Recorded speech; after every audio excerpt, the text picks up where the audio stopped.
In 6 years of service, Staff Sergeant Madison Clark had taken down 37 targets. None of them ever knew she was there. That's what made Guardian snipers so effective. They lived in the shadows, worked from distances measured in miles, and removed dangers before they could touch the teams they protected. The soldiers she saved never learned her identity, never glimpsed her face, never understood that someone lying perfectly still in freezing mud or burning sand was making incredible shots while they completed their work. Madison liked it this way. Being alone felt natural to her. Isolation brought comfort, and staying invisible was a trade she accepted willingly for being the absolute best at her craft. But this morning in the frozen borderlands of Siberia, everything she understood about Guardian work was about to transform. For 4 days, she'd been following a SEAL fire team through snow-blanketed wilderness, keeping herself positioned anywhere from half a mile to over a mile away from them, giving invisible protection as they investigated a suspected weapons trafficking ring near the Russian-Mongolian border. The cold had stayed around -13 degrees Fahrenheit, harsh enough to end an unprepared person within hours. But Madison came from Alaska and had spent 6 years mastering how to work in Earth's toughest places. Cold was just another factor to consider, like wind speed or bullet drop. Through her viewing scope, she observed the SEAL team pause in a shallow valley for navigation checks and radio contact. 4 skilled professionals working with military precision, Lieutenant Jake Hendricks commanded the group. Senior Chief Devin Cole handled security. Petty officers James Rivera and Tyler Bennett protected the sides, solid operators who understood their mission. Then Madison noticed the danger. Activity along the ridgeline to the east, roughly a mile from where the SEALs had stopped. She moved her scope and felt her blood run cold for reasons having nothing to do with weather. Armed fighters, 20 at minimum, advancing with the kind of tactical skill that pointed to real military experience rather than local rebels. They were setting up on higher ground with clear, overlapping angles of fire straight into the valley where the SEALs rested. This wasn't a random meeting. This was a deliberate trap, and the SEAL team was heading directly into it. Madison pressed her radio button, using the encrypted channel that linked her to both the SEAL team and command. SEAL 1, this is Overwatch. You've got hostile forces setting up ambush positions on the eastern ridge, bearing 085 from where you are. I'm counting 20+ personnel with heavy firepower. Suggest you move immediately. Hendricks responded instantly, his voice controlled but tense. Overwatch, can you verify hostile intent? We're operating in a gray zone for engagement rules. Through her scope, Madison tracked the hostile force continuing their tactical setup, machine guns getting positioned, rocket teams selecting firing spots, marksmen finding elevated hiding places. Their intentions were crystal clear. SEAL 1, they're arranging an L-shaped trap with your location as the target area. Heavy machine guns. Several rocket teams. 3 designated shooters at least. This is a planned attack, not a chance meeting. You must move right now. Before Hendricks could answer, the opening shot echoed across the valley. Madison watched Rivera twist and fall, his leg giving out beneath him. Not a fatal hit, but enough to stop him from moving and lock the team in position. The ambush had started, then chaos erupted. Machine gun rounds tore through the valley from several directions. Rockets streaked through the frozen air, exploding against stones and icy ground. The SEAL team scrambled for whatever shelter they could locate in landscape that offered almost no protection. Madison evaluated the battle situation in heartbeats. The hostile force sat a mile from the SEAL position. She was half a mile from the SEALs, placing her roughly a mile and a quarter from the ambush spot. Extreme distance even under perfect conditions, and these conditions were nowhere near perfect. Wind kept shifting unpredictably, temperature was changing her shot calculations, and she was firing at an upward slope that made the math more complicated. But math was simply math, and Madison had invested 6 years mastering how to solve these equations. She switched from her viewing scope to the Mk13 Mod 7 sniper rifle, the .300 Winchester Magnum that had been her partner through 73 previous missions. The weapon rose naturally. Years of practice guiding every movement. She found the first target, a machine gunner whose constant fire was keeping the SEAL team trapped. The wind gusted and Madison adjusted, changing her aim point through instinct as much as calculation. She located her natural breathing pause, that instant between breaths where her body held completely still, and started squeezing the trigger gradually, steadily, unavoidably. The Mk13 barked, and through her scope, Madison saw the hostile machine gunner snap backward and vanish from his spot. First danger eliminated. She worked the bolt and found her next target, a rocket gunner getting ready to fire at what he believed was a helpless American position. He never finished preparing the shot. Madison's second bullet struck him center mass, and both he and his launcher tumbled down the rocky hillside. SEAL 1, Overwatch is hitting hostile positions at extreme distance. I've taken out their main machine gun and one rocket team, but you're still getting fire from several spots. Can you relocate? Hendricks responded, his voice strained. Negative, Overwatch. Rivera is wounded with a leg injury. We're receiving sustained fire from 3 positions minimum, and we have no clear escape routes from this killing zone. We need... His message got interrupted by another machine gun burst. Through her scope, Madison could tell the SEALs were facing serious danger. Rivera was injured and unable to move alone. The remaining team members were pinned behind poor cover, burning ammunition quickly, attempting to suppress an enemy that controlled all the advantages of terrain and number. Standard Guardian sniper rules said Madison should hold her position and keep engaging from distance, delivering long-range precision shots while requesting backup.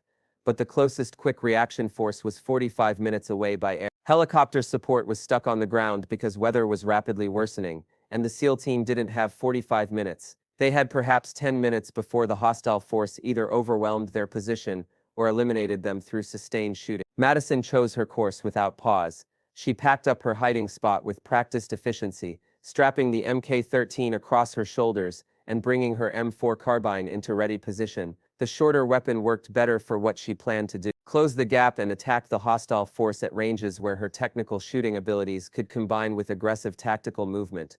She pressed her radio button one final time. SEAL 1, I'm heading to your location. Give me 8 minutes and I'll be near enough to deliver direct fire support. Keep protected and stay breathing. There was silence. Then Hendricks came back sounding stunned. Overwatch, Guardian snipers don't close distance. You're meant to maintain separation and engage from range. Lieutenant, respectfully, the standard procedure just stopped being relevant. Your team is about to get wiped out and I'm the only help close enough to make any difference. I'm moving now. Overwatch out. Madison started advancing through the Siberian wilderness with controlled speed that balanced urgency against the genuine danger of injury. Half a mile of snow-covered terrain, loose rocks, frozen streams that could snap an ankle with one wrong step. Under typical circumstances, it would require 20 to 30 minutes to cross safely. Madison covered it in 7 minutes. She used every bit of terrain for concealment, traveling through low spots and behind ridgelines, always remaining in dead ground where the hostile force couldn't watch her approach. The temperature was punishing, -13 and falling, but adrenaline kept her focused and warm. The M4 carbine stayed ready in her grip, extra magazines positioned for fast access, grenades prepared for instant use. At 300 yards from the nearest hostile position, she could observe the complete scope of the ambush. The enemy fighters had built 3 main firing positions in a rough L shape surrounding the valley, with extra fighters providing security and ammunition supply. Professional arrangement, executed with tactical skill that indicated military instruction, but they'd committed one critical error. All their security and focus was aimed at the valley where the SEALs were trapped. Nobody was monitoring their rear approaches, because who would be insane enough to assault a 20-man force from behind in the middle of Siberian winter? Madison would, and she was about to demonstrate why that mistake was deadly.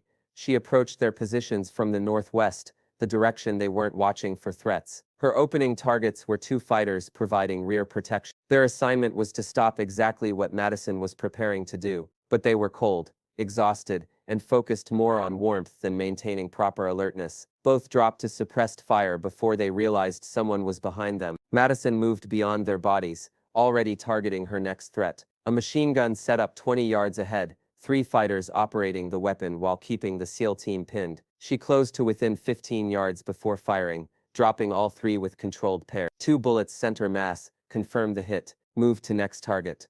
The machine gun went quiet. Now the hostile force understood something was wrong, but they didn't grasp what. Confusion spread through their positions, as fighters attempted to determine why their supporting fire had ceased. Several began moving toward the silenced machine gun spot, and Madison punished them for that choice.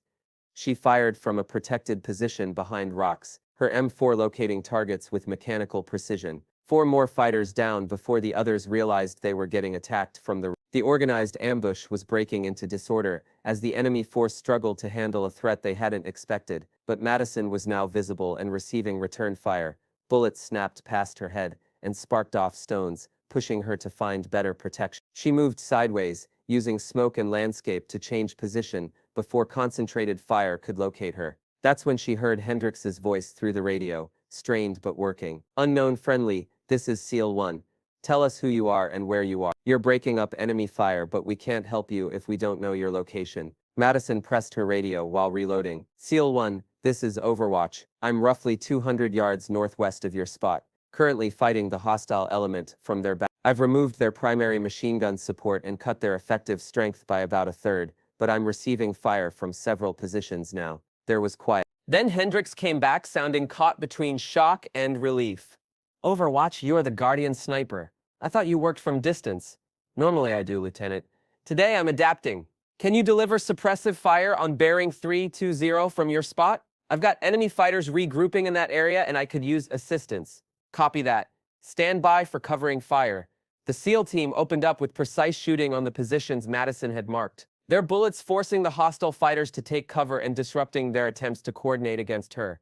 With the pressure lifted, Madison moved again, shifting to a position that provided better angles on the remaining dangers. She worked systematically through the remaining fighters. A rocket gunner attempting to get positioned. 2 riflemen trying to circle the SEAL team. Another machine gunner setting up in a fresh location. Each fight was swift and decisive. Spot the threat. Fire with controlled bursts. Verify the hit. Relocate before return fire could find her position. The hostile force was breaking down now under attack from 2 sides.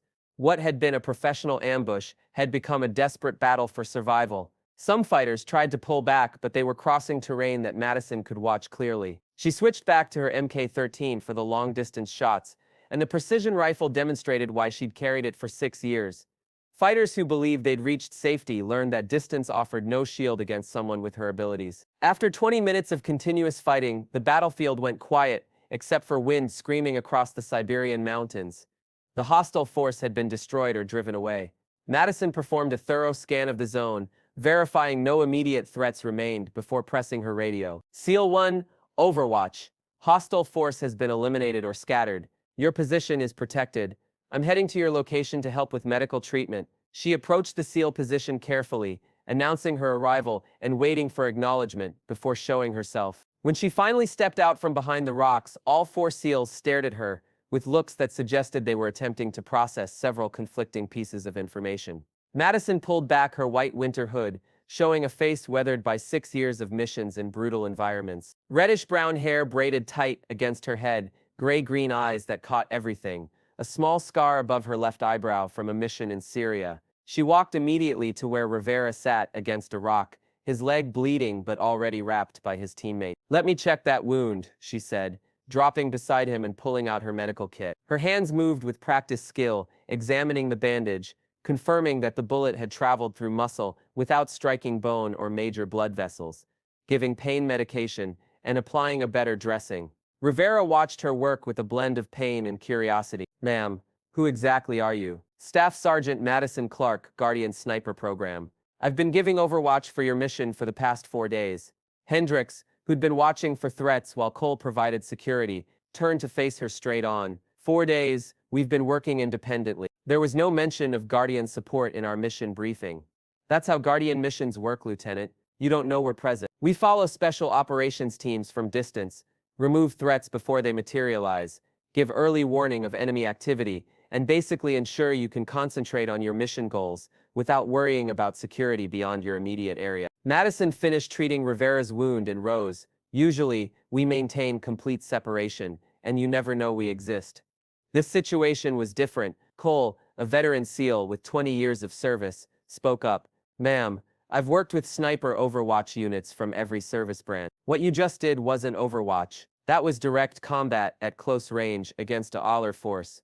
How many targets did you personally hit?" 16 confirmed. Maybe 3 more, but I couldn't verify in the chaos. Madison stated it plainly without pride or false humility. The tactical situation needed adjustment from standard Guardian procedures. Bennett, the youngest team member at 26, couldn't resist asking, "You were following us for 4 days, and we never detected you." "That's my assignment." Guardian snipers work alone, maintain perfect concealment, and hit threats before teams even realize they're in danger. You've likely had Guardian Overwatch on several previous missions without knowing it. Before the discussion could go further, the weather announced its presence. The wind that had been simply cold suddenly turned vicious, gusting with enough power to actually shove people sideways.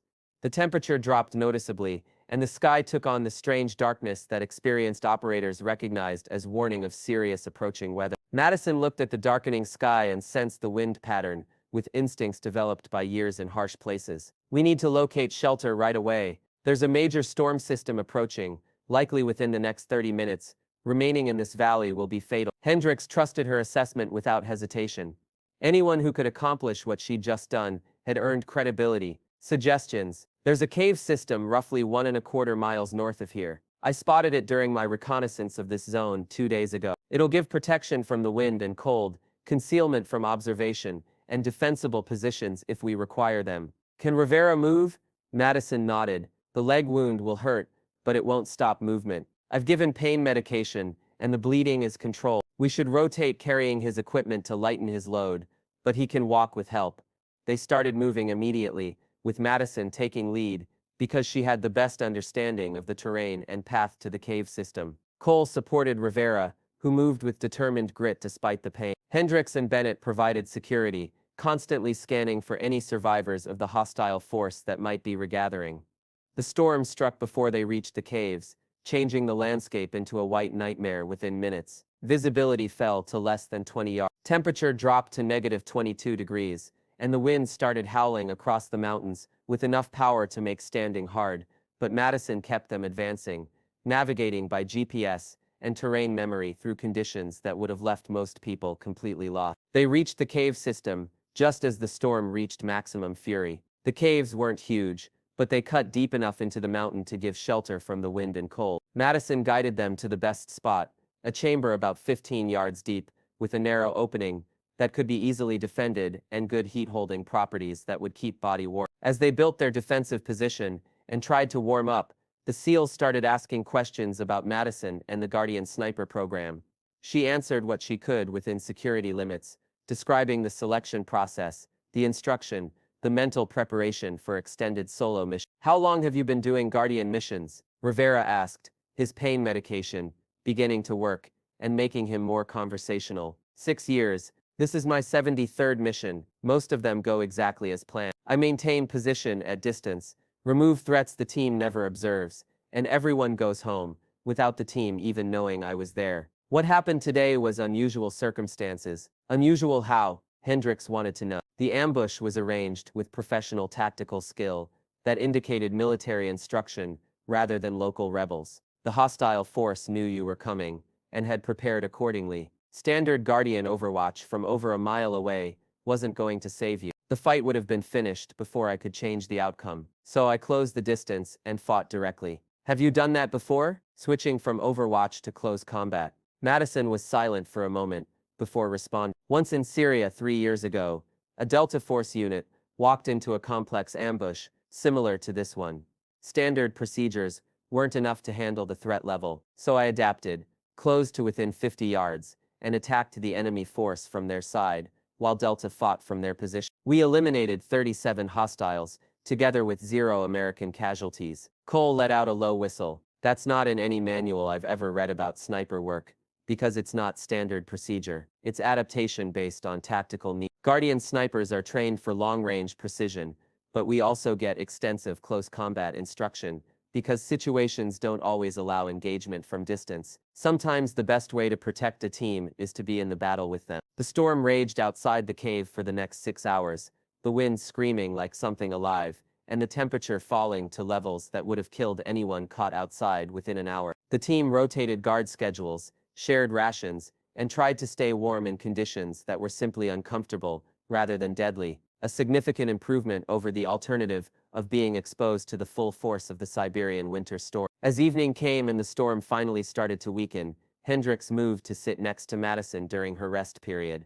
Clark, I need to ask you something. You saved our lives today. Saved us from an ambush we didn't detect coming, then protected us through a storm that would have killed us if we'd been stuck in that valley. Why do you do this work, working alone for days or weeks? No recognition, no credit, no one even knowing you exist. Madison was silent for a long moment, staring at the cave entrance, where the storm was still visible, but finally starting to weaken. My father was a Marine officer, deployed to Iraq in 2004, with a rifle company during some of the heaviest fighting of that war. He was a good officer, tactical, intelligent, took care of his Marines. But one day, his patrol walked into an ambush. The sniper they never saw killed him, and 3 of his Marines before they could react. She paused, the memory still painful, after so many years. I was 16 when it happened. Spent the next couple years angry at the war, at the insurgents, at the universe for taking him away. When I joined the army and eventually qualified for sniper school,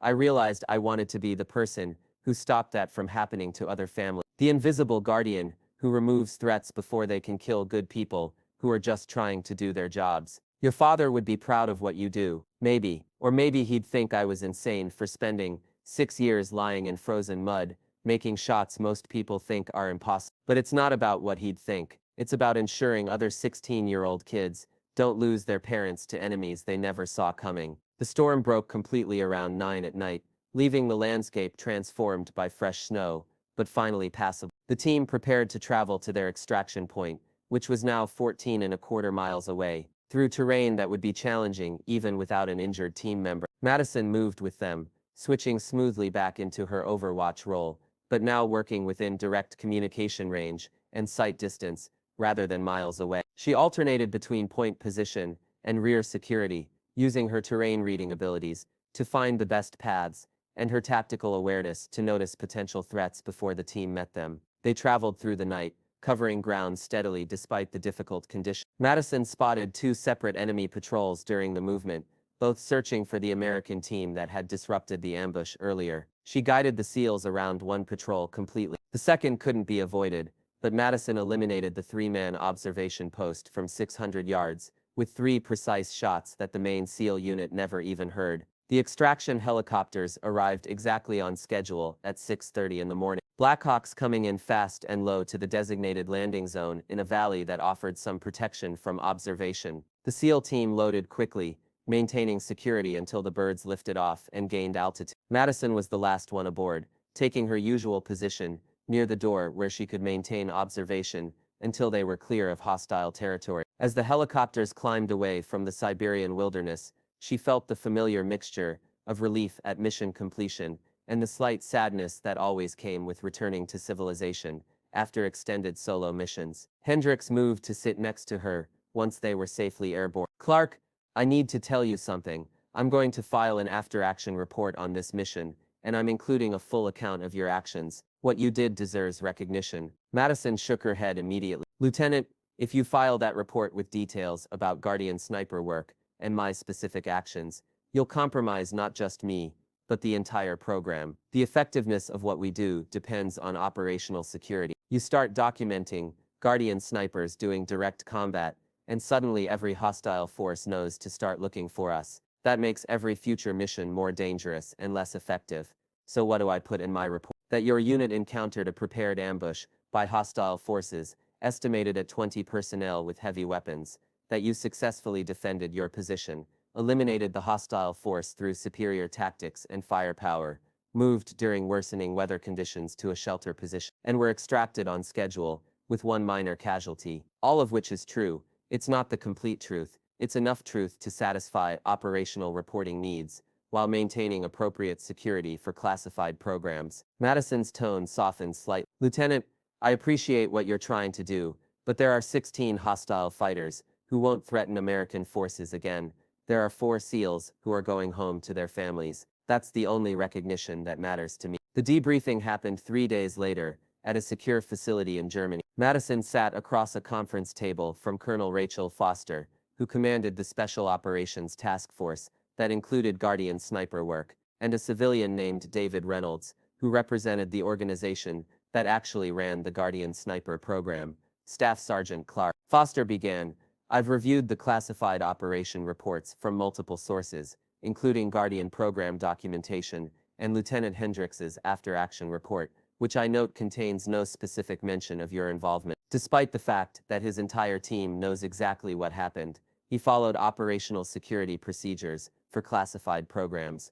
"Ma'am." Reynolds leaned forward, his expression unreadable. "Madison, let's discuss what actually happened in Siberia. You were conducting a standard Guardian Overwatch mission, maintaining appropriate separation from the SEAL unit. When they walked into a prepared ambush, you made the tactical choice to abandon standard procedures, close to contact distance, and participate in direct close combat against a larger force. The tactical situation required adaptations. Standard Guardian procedures, engaging from extreme distance while maintaining separation from the protected unit, weren't enough to address the threat.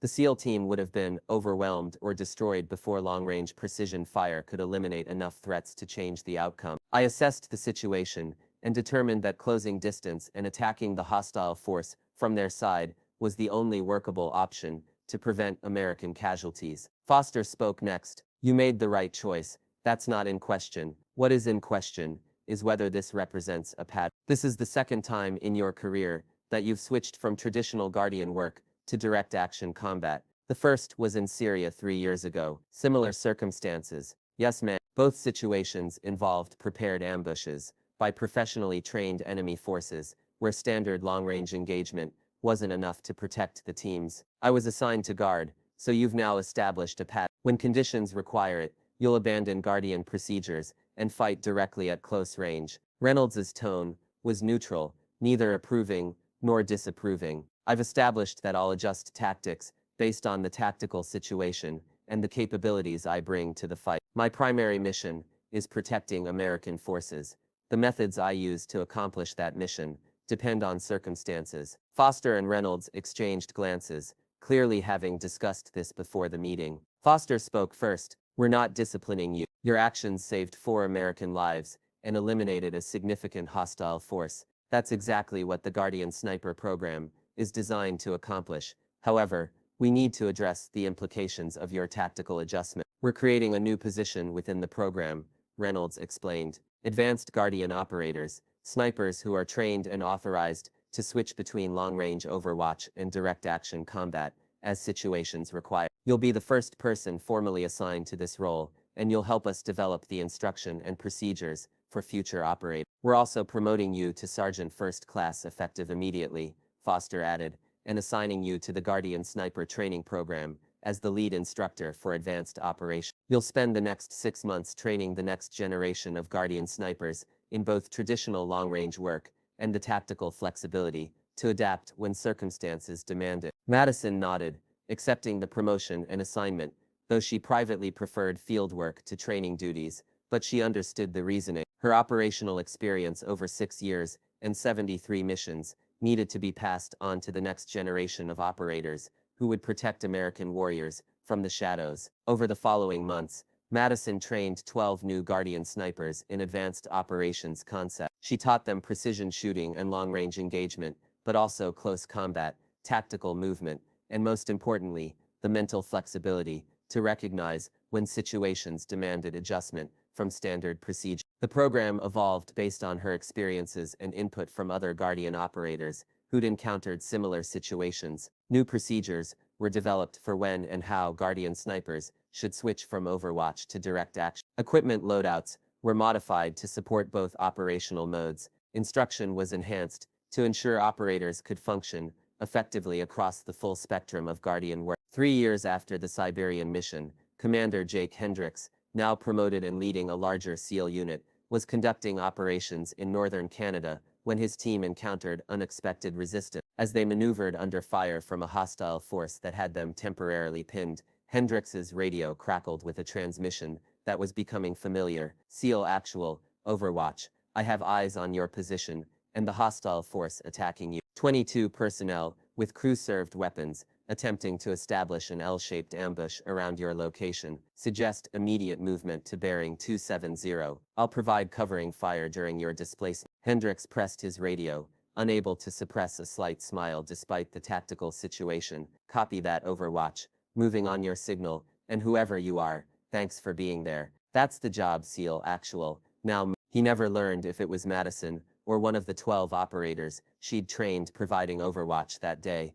The voice was deliberately neutral, the call sign generic, maintaining the operational security that made Guardian work effective. But as his team successfully moved under precision covering fire that eliminated threats from distances they couldn't even observe, Hendricks knew that somewhere out there, a Guardian was watching. Madison Clark continued operational work for another 7 years, building a record of 198 confirmed kills across 86 Guardian missions. She trained a total of 37 advanced Guardian operators, who went on to protect special operations teams across 6 combat zones. She never sought recognition, never gave interviews, never appeared in official photographs. Her service remained classified, at levels that ensured most people would never know Guardian snipers existed. But in certain secure briefing rooms at Special Operations Commands, senior officers knew about the Guardian sniper program and the advanced operators who could switch seamlessly between long-range precision and close combat, depending on what the tactical situation demanded. They knew about the day in Siberia when a Guardian sniper named Madison Clark abandoned standard procedures, charged into an ambush, and saved 4 American lives through a combination of impossible shooting and aggressive tactical action. They knew and they were grateful, even if they could never publicly acknowledge it. Years later, when training a new class of Guardian sniper candidates, Madison was asked what sustained her through the isolation, the danger, the mental pressure of working completely alone in hostile territory while carrying the weight of other people's lives on her shoulders. Her answer was always the same: my father died because a sniper he never saw killed him from a position he couldn't identify. I spent my entire career ensuring that doesn't happen to other families. Whether I'm engaging from over a mile away or fighting at close range, doesn't matter. What matters is that American warriors come home alive to their families. That's been my mission from the beginning, and it's the only mission that's ever mattered. The Guardian Sniper program continued to expand and evolve, incorporating both traditional long-range Overwatch work and advanced Guardian procedures that permitted tactical flexibility when situations demanded it. The instruction was enhanced, the equipment improved, the selection process refined, but the core principle remained unchanged. American warriors, working in hostile territory, deserved protection from threats they couldn't see, and Guardian snipers provided that protection, whether from impossible distances or from within the fight itself. The wolf doesn't announce itself to the sheep, it just does what wolves do when sheep need protecting. Sometimes the wolf watches from distant hills. Sometimes it walks through storms with a rifle in hand. Sometimes it fights beside the flock, adapting to whatever the situation demands, doing whatever is necessary to ensure the sheep come home safely, because in the end, the work is what matters. Not the recognition, not the glory, not the credit or the awards or the public acknowledgement, just the knowledge that somewhere American warriors are coming home alive to their families because someone was watching over them from the shadows, making impossible shots, taking impossible risks, doing impossible things, whether they knew it or not. Thanks for watching. Don't forget to subscribe for more amazing stories every week.